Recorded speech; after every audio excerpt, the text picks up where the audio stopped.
They RTV app వార్తల్ని క్షణాల్లో చదివే అవకాశం ఉంటుంది. ఒక న్యూస్ పేపర్, ఒక టెలివిజన్ ఛానల్ మీ చేతుల్లో ఎప్పుడూ ఉంటాయి.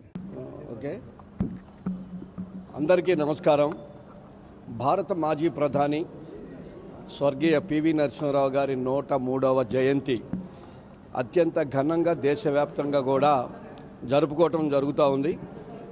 ఈ దేశానికి వన్నె తీసుకొచ్చినటువంటి మహనీయుడు, బహుభాషా కోవిదుడు, అనేక భాషల్లో అనర్గళంగా మాట్లాడగలిగినటువంటి వ్యక్తి.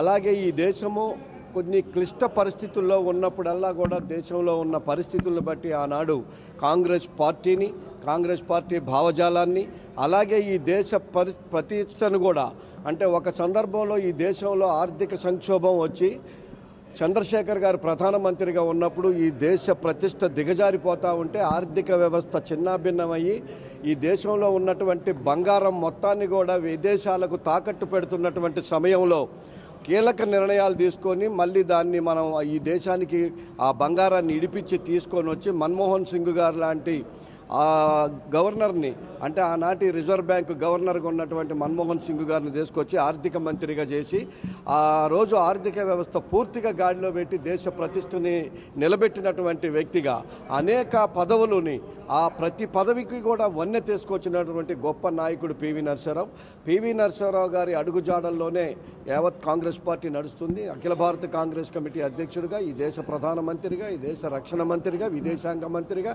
అనేక శాఖలకి న్యాయం చేకూర్చినటువంటి వారిని ఆదర్శంగా తీసుకొని భవిష్యత్తులో వారి అడుగుజాడల్లో నడుస్తామని చెప్పేసి వారికి ఘనమైన నివాళులు అర్పిస్తా ఉన్నాం. మరిన్ని వీడియోస్ కోసం ఛానల్ ని సబ్స్క్రైబ్ చేయండి. లేటెస్ట్ అప్డేట్స్ కోసం వాట్సాప్ ఛానల్ ని ఫాలో చేయండి.